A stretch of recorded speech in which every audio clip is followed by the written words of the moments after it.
Campaign 2020 is sponsored by Wisconsin Hospital Association, Quick Trip, Wisconsin Counties Association, Wisconsin Realtors Association, and Wisconsin Operating Engineers Local 139.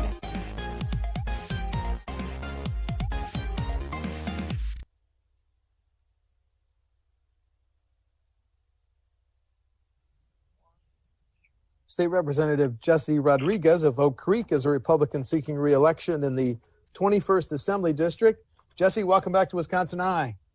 Thank you, Steve, for having me. When I interview incumbent legislators, I usually ask if you're re-elected, your top priority in the next session, please.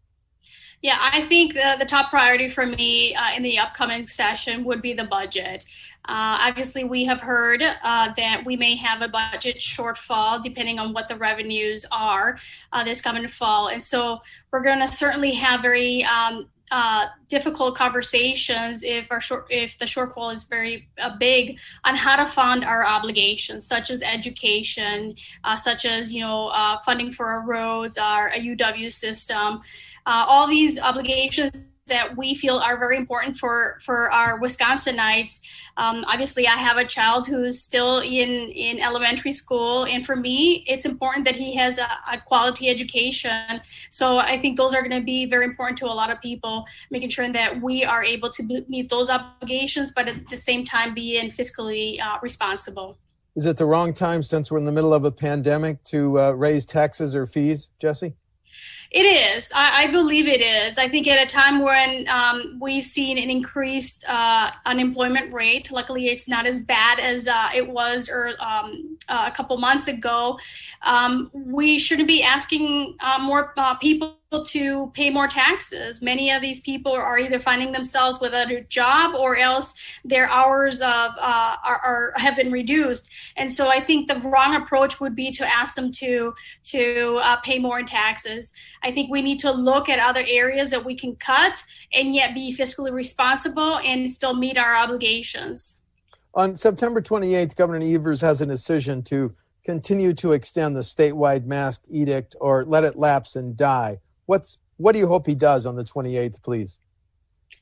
Well, before the governor, we've had this conversation about masks with people in my community. And I can tell you that most people, even before the mask order, they were already using masks. Many of them did it because they wanted to stay safe and healthy, or else they wanted to make sure that they weren't going to get anybody who is a loved one of theirs who are medically ill or has underlying health conditions from getting sick. So they were doing their part to keep themselves healthy and safe, and those that they love and care about also safe.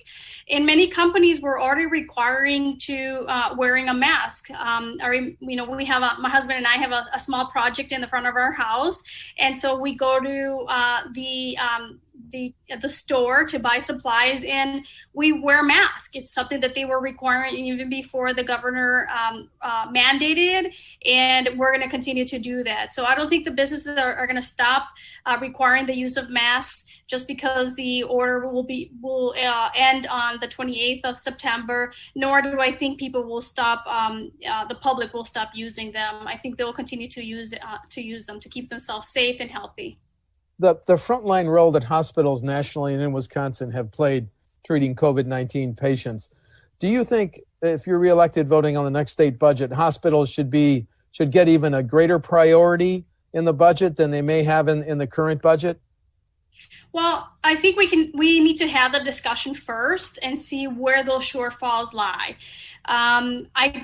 We haven't had those conversations yet. So I'd love to hear from them what are those shortfalls, what areas they need help.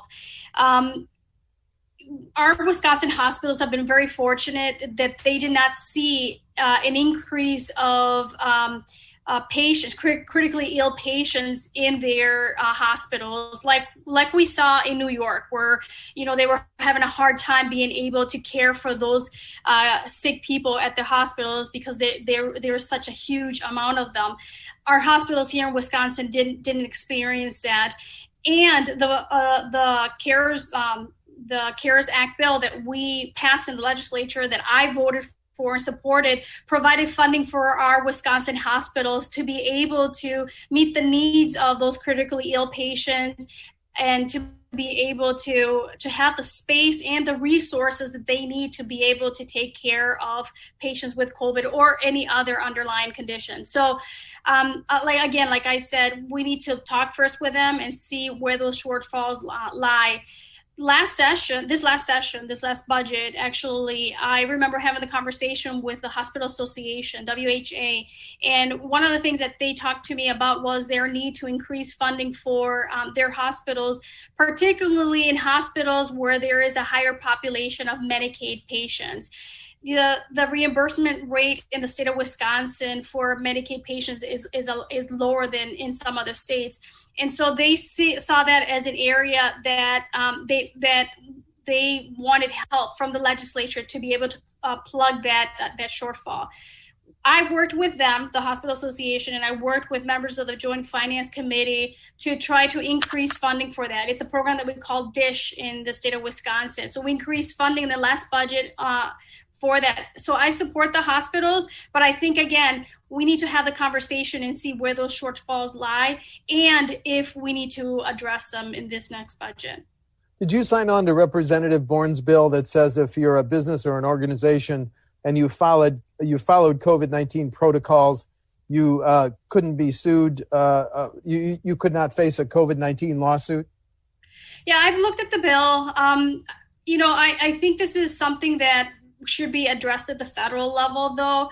One of the things I've heard from many companies on other issues has been that they don't like a piecemeal approach. So one state doing something versus another state is not something that they see is beneficial to them. It creates a hardship, especially paperwork hardship. It's like a lot of red tape that they don't appreciate. So I think what would be better for our businesses would be that the federal government take a look at this and pass it, and that would address all of the concerns of businesses in our country instead of just our state. Of course, if there is no agreement, I'm certainly willing to look at it and see if we can do something here in the state of Wisconsin. But I think, the best approach would be for the federal government to do that. Otherwise, we're going to hear from businesses later on that it's a piecemeal approach and that it's not helpful to them. The national debate over policing reforms, well, it's more than national. It landed in our front door with Kenosha. The speaker's forming a task force. Senator Weingart has a few bills. The governor has 9 bills. What, if any, specific policing reforms do you think should be enacted, please? Yeah, I think I've seen the videos on social media of George Floyd and the shooting in Kenosha, and I think everyone else in our country and even in our state have seen those bills. And anybody that sees those it's hard not to watch them and be disturbed by them. I think we need to have a conversation about what we could do to address the concerns of the bad actors, those officers that, have acted inappropriately. But I don't think we need to take the approach that all law enforcement is that way. So I'm happy that the speaker has decided to put together the task force that brings in at the table law enforcement, legislators, but also people in the community who are involved in this issue. I think we could have a more meaningful conversation that way when more people are at the table. And I can tell you that law enforcement is willing to sit at the table. They know that there needs to be some reforms.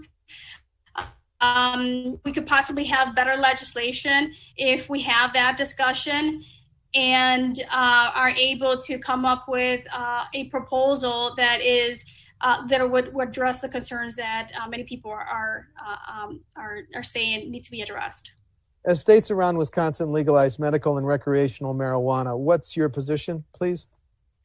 So I would support medical marijuana if we would make sure that it could not be used or would not be a way to legalize recreational marijuana. So I don't support recreational marijuana. I believe that it is a gateway to other drugs. And law enforcement has also mentioned that, they have concerns with the legalizing of medical. Their concern was that if you legalize medical marijuana, they don't want that to be eventually land on hands of people who are not using it for medical purposes, but just for recreational purposes. So I think we need to address that and look at ways that we can certainly be able to provide medical marijuana for those who need it, who have health conditions who need it, but at the same time, making sure that it doesn't end up in the hands of people who are just using it for recreational purposes. How do you feel about the governor's proposal for a People's Maps Commission that would draw the next set of congressional and legislative district lines and then forward it to the legislature to be enacted? So, I've read some of the news reports on the members of the commission, and I don't know how you can say it's nonpartisan when you see who they've supported in the past and who they provided donations to. So I support what the Constitution says, our Wisconsin Constitution says, which is that the party in control should be the one who draws the map. So I look forward to having that discussion. I also look at my district. I am in a Senate district where I have a Democratic senator, and I have two assembly colleagues in that Senate district who are Democrats. I am the only Republican in that Senate district. And I think the reason that I have been successful in other people who are in those split districts is that it's a matter of who the candidate is. It's a matter of how much they work, and it's a message that resonates with the voters. So I've been successful in my seat because I've been able to go to the voters, listen to them, and know exactly what they need. And I have that message that they feel that they can support. So I think it's all about having good candidates, the right message, and certainly talking to the voters. To control property taxes, local governments and school districts have been living with caps and limits on property taxes for more than 20 years. Do you think those caps and limits should continue to hold down property taxes on homes? So I think we should continue the levy caps. I have, in the years that I've campaigned, and this is 7 years now that I've been in the legislature, and the number one thing that voters tell me at the doors is, don't raise my taxes. It is like the number one thing that they tell me. And I heard it this time around too, as I've been going knocking on doors in South Milwaukee and Oak Creek and in Franklin. Many of them will tell you we pay too much taxes. As a matter of fact, I was having a conversation with a few people in South Milwaukee, and one of the things that they pointed out was the fact that they have seen an increase in their utility bills by hundreds of dollars. And I remember the conversation specifically of this one gentleman who said to me in South Milwaukee, he said to me, this community is a working class community. There are families who are just starting off their careers and starting new families, and that there are the people who are retiring and are living on fixed incomes. The last thing we need is more taxes, because it makes it more difficult for them to be able to thrive in that community. So I listen to that. I know that is an issue that is important to them, especially in the city of South Milwaukee. I've heard it also in Oak Creek and Franklin, but in South Milwaukee, that's where I've heard it most this last time, because of the increased utility fee that they've had to incur this last year. So it's on their mind, and I think we need to. I believe in listening to the voters and doing what the voters feel is important to them, and that is, don't raise those taxes. What about giving cities, villages, and towns other revenue options? Things like Representative Goyke's bill. If there was a referendum that passed, Milwaukee could levy a half-cent sales tax on its own. Is it time to give local governments options to reduce their reliance on property tax? Well, I'm glad you bring that up, Steve, because when the conversation was being had about Milwaukee County asking the voters to allow them to increase either a 0.5% or a 1%, I had conversations with people in my community about it. I wanted to hear from them, their perspective on that proposal. And I remember having a conversation with this one gentleman. He said to me, why should I pay to bail out the city and the county for mismanagement or bad decisions by the city and the county? Why should I have to pay for that? And that's a hard question to answer. It's hard. And I remember having a conversation also with former county exec Chris Abley and telling him about that conversation and conversations like that with other people in my community. And I told him, it is very difficult for me to support that proposal because people in my community don't support it. And they feel very strongly about that. That comment by that gentleman was a very hard, strong comment and a very important question to respond to. So when I sat down with Chris Abley, I told him I'm willing to work with them and find other ways that they can decrease spending in other areas. But also we had a conversation about their pension. The reason why they have such huge budget shortfalls is because they have unfunded liability on their pension, their retirement system. And so they have to put aside millions of dollars, hundreds of millions of dollars every year because of that unfunded liability. And as a result of that, they've had to put off projects to repair the court or the domes and other, city and county buildings because they are very much putting away the money aside for the retirement system that they can't keep up with the repairs that are needed for their buildings. So I said to him, I would be willing to work and look at something that would help them with their retirement system. The state of Wisconsin, we have a separate retirement system than the city and the county. And our retirement system is fully funded. It is the gold standard, I would say, in our nation. Very few states and municipalities have the type of system that we have. So I'm happy to have the conversation with, Representative Goyke if he decides to introduce that bill again, or even with the new county exec Crawley on this one issue. But raising the sales tax is something that I know for sure people in my community have said that they do not support. Last year, as you know, the governor recommended raising the gas tax to stabilize how we pay for highways and bridges. Are you in a position to consider raising the gas tax? I think we can look at maybe a modest increase for long-term, making sure that our transportation fund is helped long-term. But I know that this last session, we increased funding in our budget. We increased funding for the local road aids. We increased funding for local road grants. The highway rehabilitation program, we increased funding for that as well. So we've made a commitment to continue funding those projects, local and state highways, and we're going to continue to do that. Certainly we should have the discussion and continue to have the discussions about a long-term solution for our transportation funding. What about the proposal that says if a school district or a local government plans a major public works project, they would have to give a preference to Wisconsin businesses? Do you have a position on that? I certainly hope that our local units of government are given preference to our Wisconsin companies. I think it benefits them and it benefits our state and our businesses. But at the same time, they have to look at their budgets and see how far their budgets stretch. So I think that they need to look at that and decide based on how much they can afford.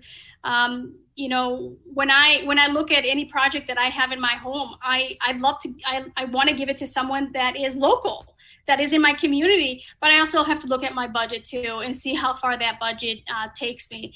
And sometimes you have to make those decisions based on financial, your financial situation. And then last question, differences between you and your opponent on November 3? Sure. My opponent says that Madison is broken and that it is not working for the residents of the 21st district. And in my time in the legislature, the 7 years that I've been in the legislature, I've worked with both Republicans and Democrats and passed bipartisan bills. And this last session, I was able to work on a bill that I'm very proud of that was signed into law by Governor Tony Evers, a Democratic governor, and that was the Amazon bill. It was a bill that provides a relief to low-income families through their income taxes. So it helps them, and it increases the sales revenue for online sales, which helps to reduce the budget shortfall, according to Fiscal Bureau.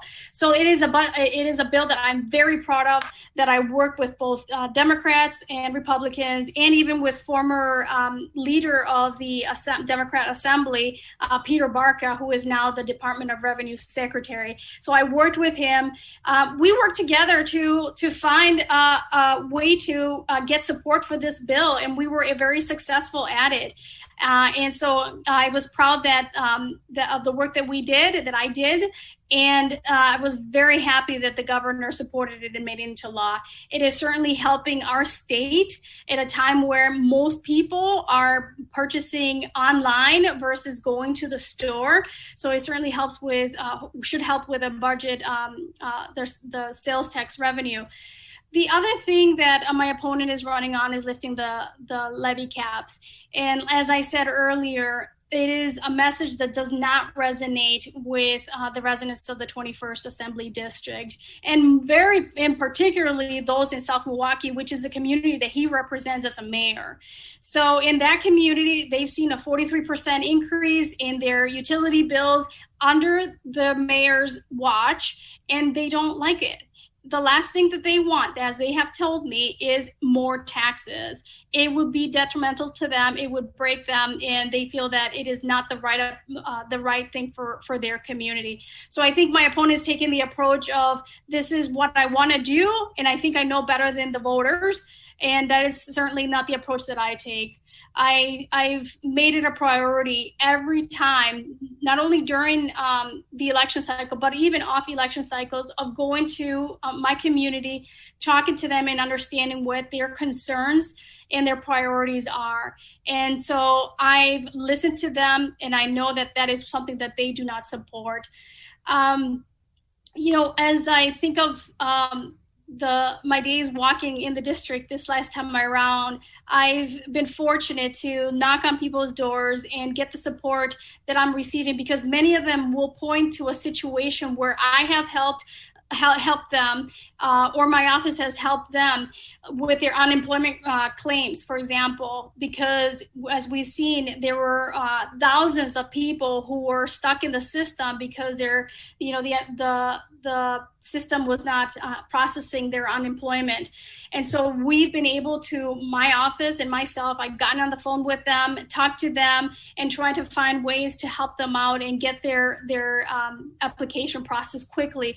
And I've had volunteers who come to help me at the doors, and they say, hey, I came across a person who says that you helped them. Or, another person who has said, you helped with my license because it wasn't getting processed by DSPS. So I've made it a priority to be there, to be the voice of the people of my community, but also to be able to use the resources at the government at the government level to help them and advocate for them. And I'm proud of that. And I think, that's why the voters have elected me every 2 years. And I hope that, again, they will elect me and give me 2 more years to represent them. Thank you. State Representative Jessie Rodriguez of Oak Creek is a Republican seeking re-election in the 21st Assembly District. Jessie, thank you for talking to WisconsinEye. Thank you, Steve. Thank you for having me. Have a good day. Thanks. Campaign 2020 is sponsored by Wisconsin Hospital Association, Quick Trip, Wisconsin Counties Association, Wisconsin Realtors Association, and Wisconsin Operating Engineers Local 139.